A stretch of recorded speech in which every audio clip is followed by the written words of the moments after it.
Dobrý deň, vítam vás na letensvetemaplen.cz, kde sa venujeme recenzii jailbreakového rozšírenia s názvom Zephyr.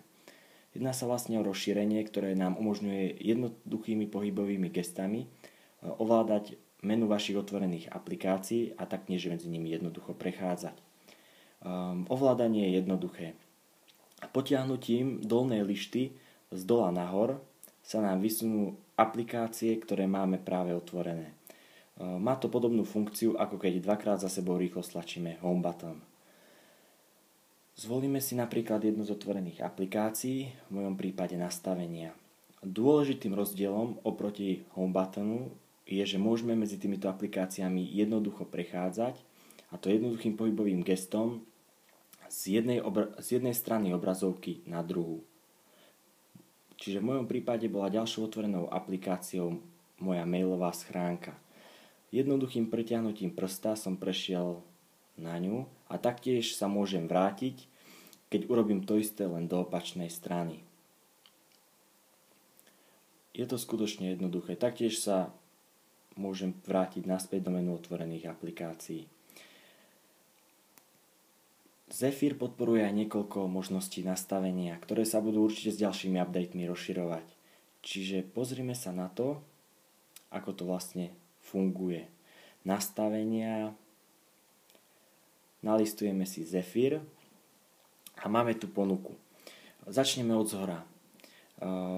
Prvá položka Up from Bottom, keď ju vypneme, znamená, že už nebudeme môcť sa posunutím lišty dostať do menu otvorených aplikácií. Ale môžeme stále prechádzať z jednej strany na druhú prstom. V mojom prípade si to nechám zapnuté. Taktiež je tu možnosť vypnúť aj prechádzanie medzi aplikáciami z jednej strany na druhú. Dôležitou položkou v menu Zephyru je Number of Fingers. Znamená to, že môžeme si zvoliť počet palcov, ktorými budeme Zephyr ovládať. V tom mojom prípade je to jeden palec.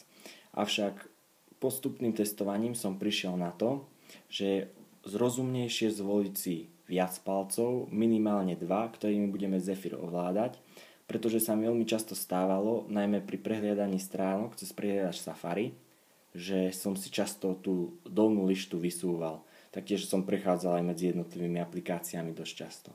Čiže zvolili sme si 2 palce, takže Zephyr nám už pôjde otvárať iba 2 palcami.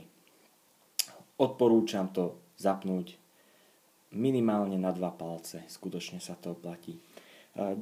Ďalšou možnosťou je Keyboard Disable, znamená to, že keď budeme niečo písať a vysunie sa nám klávesnica, ako v tomto prípade, tak Zephyr sa automaticky vypne. Vidíte, nepôjde už vysunúť. Taktiež to odporúčam nehať zapnuté. Poslednou položkou v menu Zephyru je Disable in Applications, čo znamená, že sa Zephyr v týchto aplikáciách automaticky vypne. V súčasnosti sú podporované len 2 aplikácie, ako vidíte na obraze Words with Friends a Cut the Rope. Predpokladám, že s ďalšími updatami bude toho čoraz viac a sami si tak môžete zvoliť, kde Zephyr budete používať.